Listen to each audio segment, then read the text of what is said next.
Well, welcome back to our continuing study out of both the book of Hebrews as well as out of 2 Corinthians, as well as now 4 weeks in a row out of the book of Judges in the Old Testament. Boy, that is quite a roller coaster ride through these stories, but I just want you to know, kind of heart to heart, I am so glad that you are here, and I hope that the time that we spend is challenging and fulfilling to you. And maybe through this you are learning something about yourself, something about God, and certainly something about how we interact with Him and with others in our life story, the journey that we are on.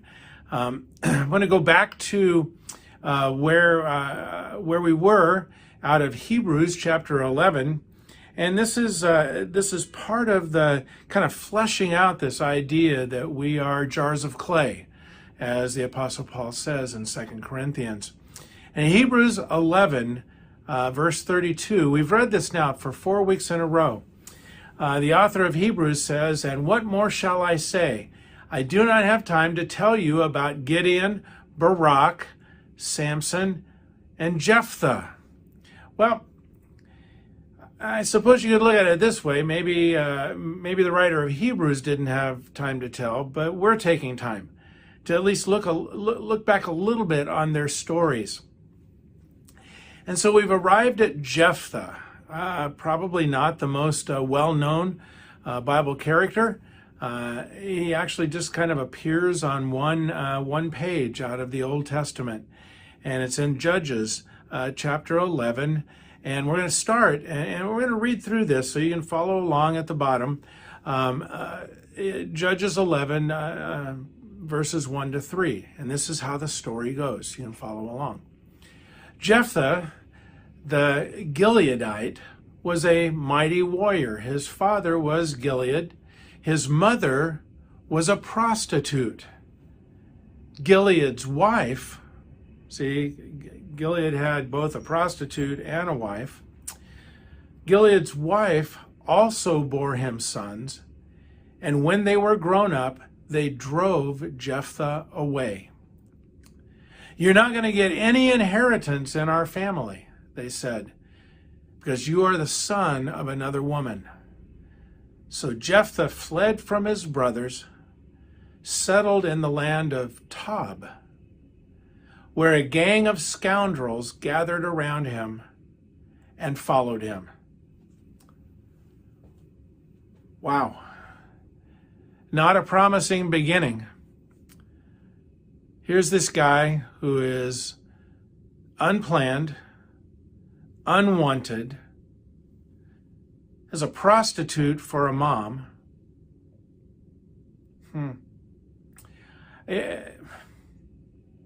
In a way, his story is all of us.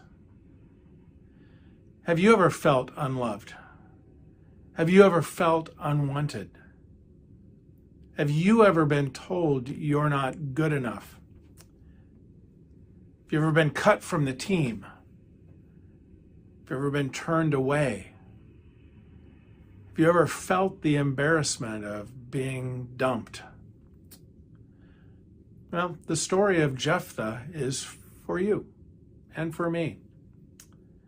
Yeah, he came from a dysfunctional family.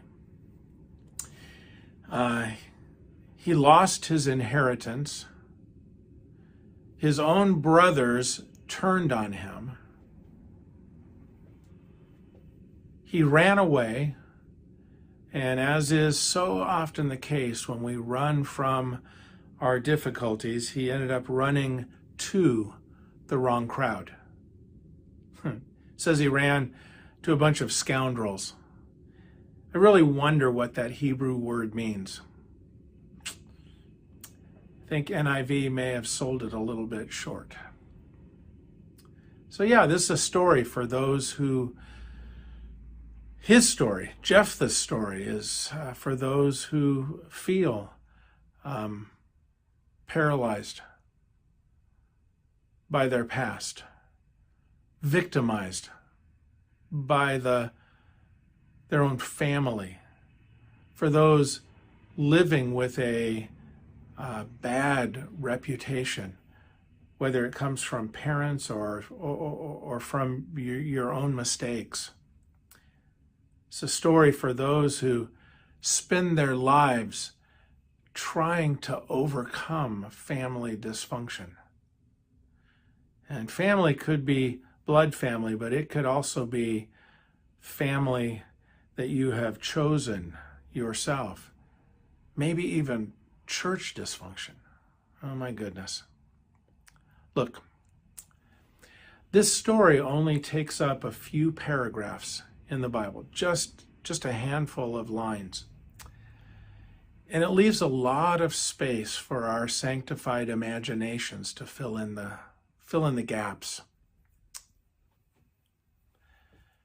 But at a minimum, the words of this story, I think, paint a well-known and certainly well-worn narrative that has been constantly repeated again and again, at least in part throughout thousands of years in history, even up until here and now.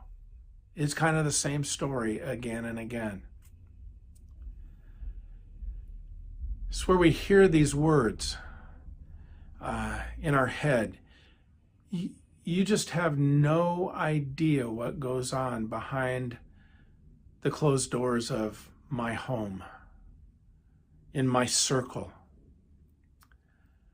Honestly, I have spent a lifetime listening to kids talk, listening to those kinds of stories. It's kind of funny looking back on it that I didn't ever say much about it, because part of it was just giving kids a safe spot, because they had nowhere else to go to talk about what was going on behind the closed doors of their life or their family. Wow. Have I heard some stories? And yeah, I have stories of those phone calls that I had to make to child protection, to the police, sometimes on the very people that they were part of my church family, living lies, abusing their own family. I think it's because of all of those stories, at least in part, is probably a big reason why it is just so hard for me to give up on kids, or really to give up on anybody. I was thinking about this week. Somebody asked me, "Hey, what's your title at North Point?" Because I kind of poke fun at the title of pastor. Well, what do you want to be called? And so there are all sorts of funny names that I've been given, or that I've given myself. The most recent one in our youth group is kids call me Headmaster Pastor. This is pretty funny. But today, as I was finishing up this message, I found a new name that I think I want to be called.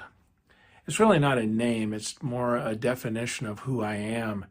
And that is that I'm a peddler of hope.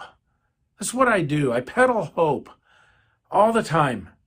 I never get up, because I simply refuse to let go of believing that God's mercies will never fail. And I peddle hope with other people constantly, going, don't give up. Keep at it. Work at it. Be patient. Dig in. Dig deeper. These are just words that I find myself saying to people again and again and again, because I believe them so much. God's mercies in the end will never fail us. Never. How about you? Are you a peddler of hope? I hope you are. I hope you are. Because we hear these stories. They never end. But you don't know where I've come from. You don't know my family. You don't know what I have been going through. Well, yeah, I probably don't because you haven't told me. Because we work so hard to keep that stuff stuffed down inside and covered up on the outside. In reading the story of Jephthah, we really can only imagine what it must have been like for him. Growing up and having to prove himself over and over and over again because he was labeled. People knew where he had come from and what he was like. Living with fear, battling wrong thinking, because those negative messages surely had been poured into his head from his youth. Yeah. And then developing poor life skills like running away from problems because he was constantly having to validate himself in the eyes of people who saw him as less than. Does that sound like anybody you know? Does that sound like you? And just like us, he compounded his mistakes by running away. Did he always do that? We don't know. He did it in this story. My guess is that probably was a life skill that he wished he didn't have. And he was probably pretty good at it. And what's so interesting about running away from our problems, running away from who we are, is that we're really not running away from anything. He was just taking his problems with him to someplace new. And that's what we end up doing, because we are the common denominator in all the situations that we find ourselves in. But here's the deal. Here's the same story we've been experiencing in these Bible stories for the past month. Listen to it again. In spite of everything that he was and everything that he had gone through, God would still use him anyway. A little later in chapter 11, a little farther down, we find verse 4. We read the first 3 verses, and then verse 4 picks up. And if you can follow along. Sometime later, when the Ammonites were fighting against Israel, the elders of Gilead went to Jephthah from the land of Tob. They went to get him. Come back, they said. Be our commander so we can fight the Ammonites. Jephthah said to them, wait, didn't you hate me? Didn't you drive me from my father's house? And I think implied in that is, didn't you throw shade at me because my mom was a whore? My family didn't want to be around me, and now you come to me when you're in trouble. What's up with that? The elders of Gilead said to him, well, nevertheless, I love that line. I wonder if they really said that. Nevertheless, we are turning to you now. Come with us to fight the Ammonites, and you will be head over all of us who live in Gilead. So in the end, they sent for him to come and lead the battle against the Ammonites.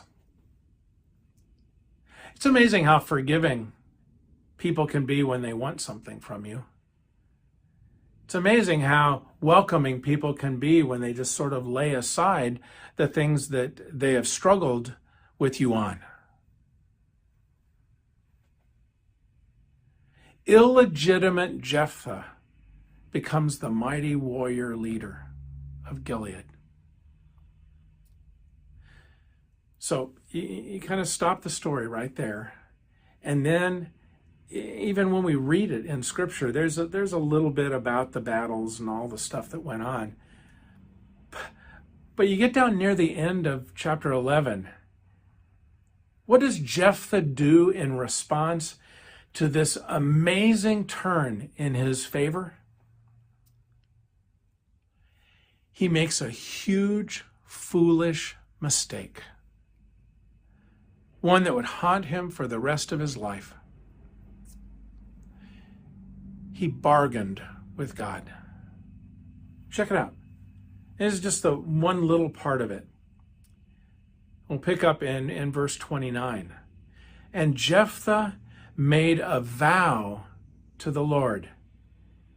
If you give the Ammonites into my hands, in other words, if you lead us into battle and we win, whatever comes out of the door of my house to meet me when I return in triumph from the Ammonites will be the Lord's, and I will sacrifice it as a burnt offering. Whoa. Wonder if he really knew what he was saying in that moment. I think sometimes we say and do some crazy things when we are pushed to the limit of our own dysfunction. To be honest, there's some deep debate and disagreement among Jewish scholars as to exactly how all this played out. The end of the story in the book of Judges never says that his daughter was burned on an altar. It doesn't say that. It just says that she never married and bore no children to carry on the lineage of Jephthah. She was the last of his family line, the last one. Past that, we really don't know what happened to her. We just know that she bore no children. The end of Jephthah's family lineage died. But that's clearly not the message of this story. When we read the stories of the Bible, we are constantly drawn back into our own stories, our own fears, brought face to face with who we are and what we've done when we see it mirrored in the lives of Bible characters. As we see them scrambling to get out of their messes, it just looks a whole lot like us scrambling to get out of our own messes any way we can, even if it means bargaining. God, if you would cure my loved one of this disease, then I will. God, if you help my child through this difficulty, then I promise I will. God, if you just get me through this disaster I've created for myself, then I'll start attending church more. I'll give more money. I'll become a missionary. I'll offer my firstborn to you. Whatever. Just, God, if you would just do this for me, then I will do this for you. Daring God to prove himself while we are in the business of making our own vows conditional.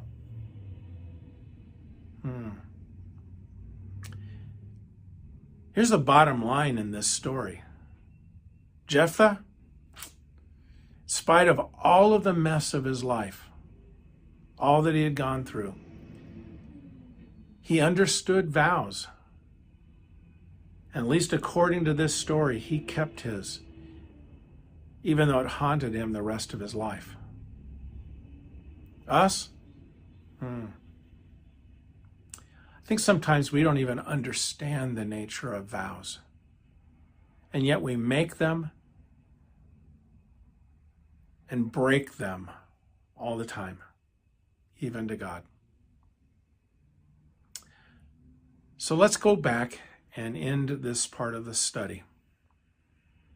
Let's go back and look at it one more time. Hebrews 11:32. And what more shall I say?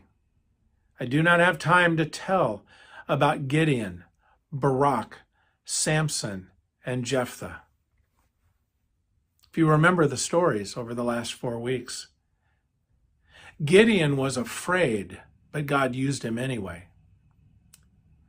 Barak knew that he couldn't do it alone, but God used him anyway.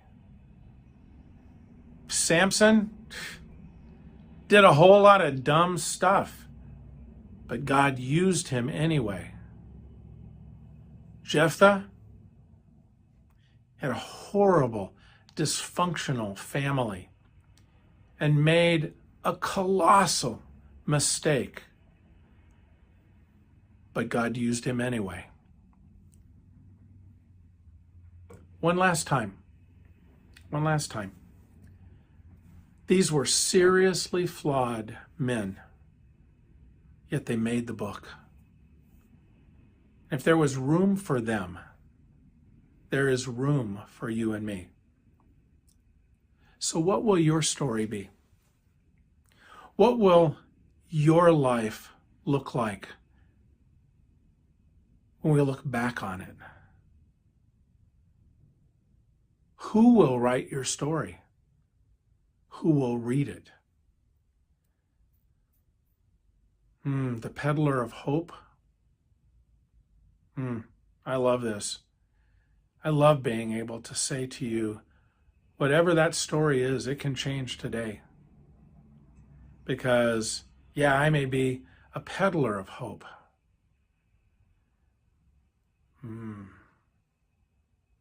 Jesus fulfills hope. Significant faults can't be overlooked.